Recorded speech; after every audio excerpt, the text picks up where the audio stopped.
All right, we've got some beautiful atmosphere for this next portion of American Miscellany. Beautiful rainstorm, some flowers, some tomatoes, and our next topic, woman. All right, so this is American Miscellany, published in 1865, and we just finished our essay on genius superior to the sword. So we're moving on to the subject of woman on page 66. That would be essay number 20, but we do have, sometimes the publisher seems to include these little blurbs, these random blurbs. Not sure what they mean, but let's go ahead. Let's read the one that's preceding our next essay. Self-love is a principle in human nature of such extensive energy, and the interest of each individual is, in general, so completely connected with that of the community, that those philosophers were almost excusable who fancied that all our concern for the public might be rewarded into a concern for our own happiness and preservation.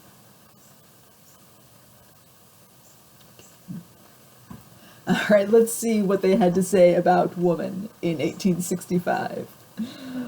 All right, this should be good. In all the exciting scenes of life, woman is the most sensitive.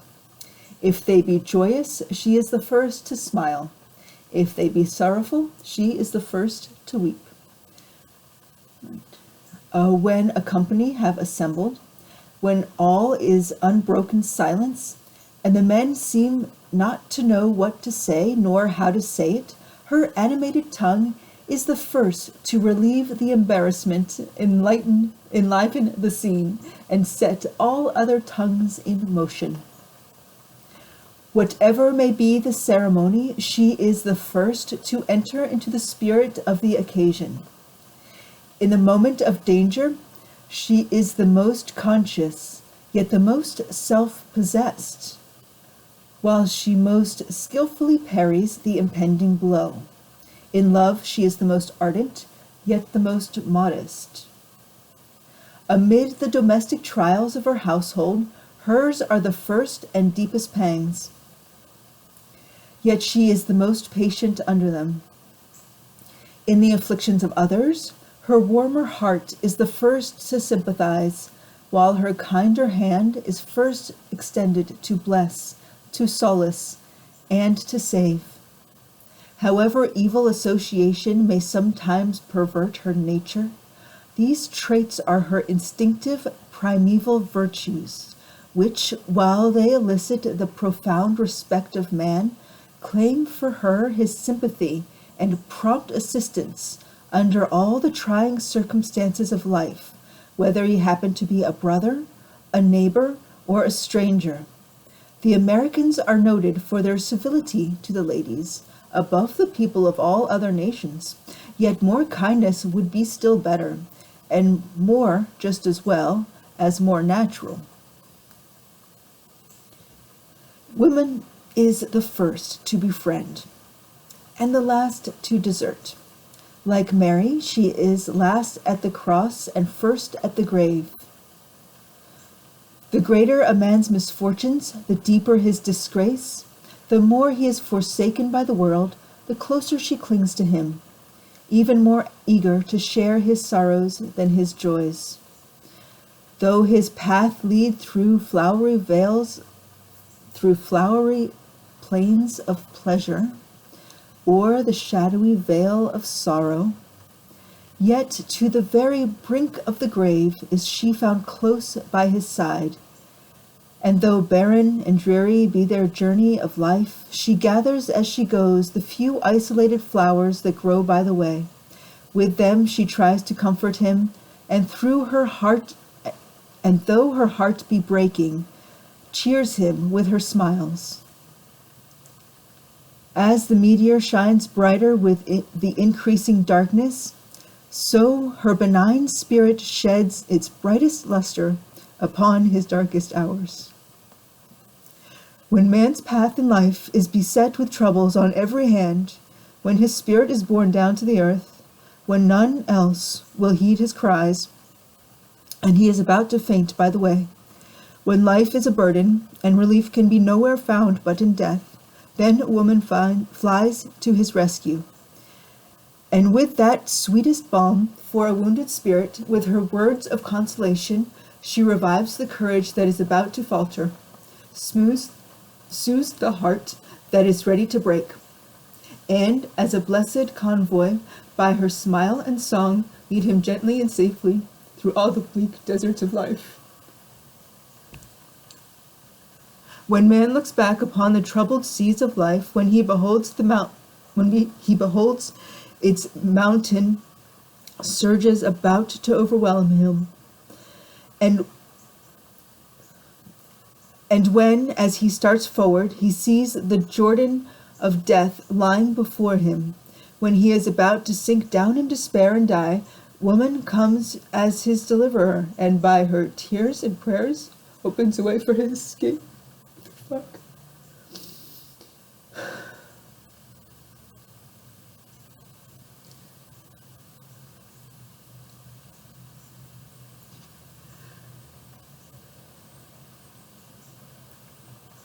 As the lily is borne down beneath the waters by the rapid current, and yet rises again to adorn the surface of the stream, as the rose is crushed to the earth, and yet rises again with an elastic spring to gladden with its beauty the eye of him who hath humbled it.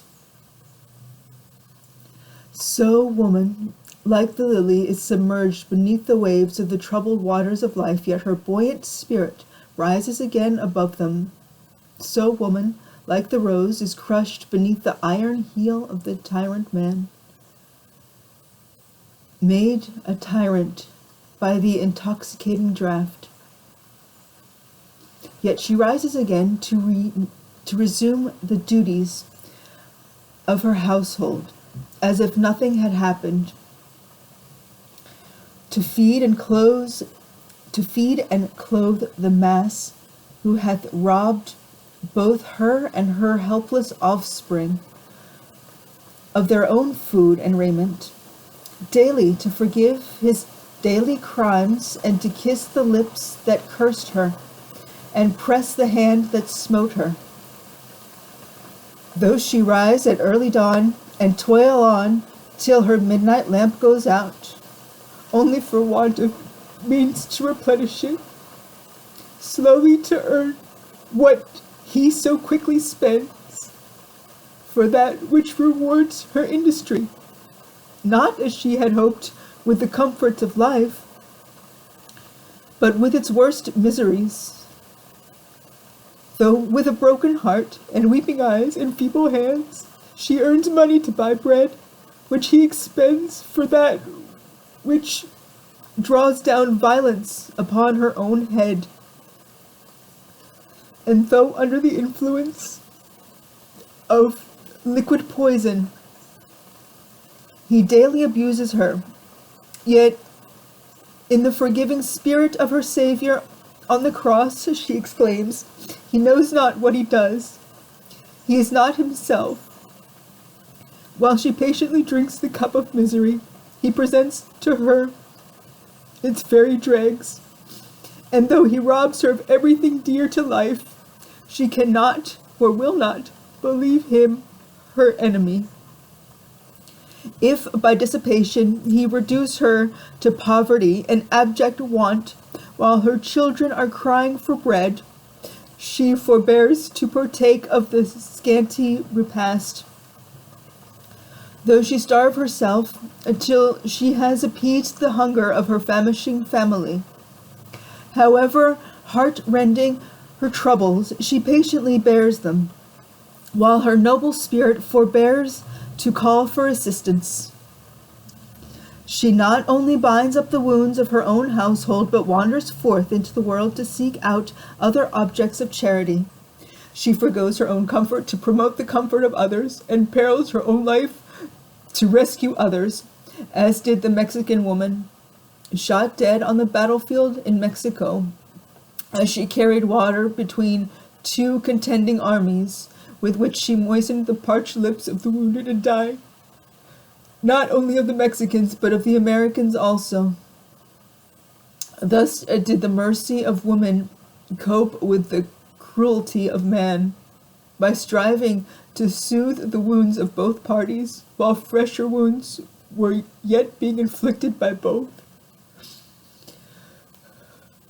Womanlike, with the impartial sympathy of true benevolence, godlike in the noble and divine spirit of her Savior, she stayed not her hand in her work of mercy till she had blessed both friends and enemies, and offered up her life in the cause of suffering humanity. Where a woman is, there is home. Hard is the fate of that man who hath not the sweet counsels of woman to ease his varied trials and soften the asperities of life, nor her cheering smiles as a mental sunshine to chase away the clouds of despondency that rest upon his soul. And how hard is the death of that man who hath not woman by his side, in the character of a sister, wife, or mother, as a visible guardian angel, to smooth his dying pillow, to wipe the death damp from his brow, to clasp his pale hand, to bedew his tears, to bedew with tears his burning cheek, to kiss his quivering lips, and to whisper an affectionate adieu to his sinking spirit, as it recedes from the world into the dark, unfathomable, and unknown abyss of death.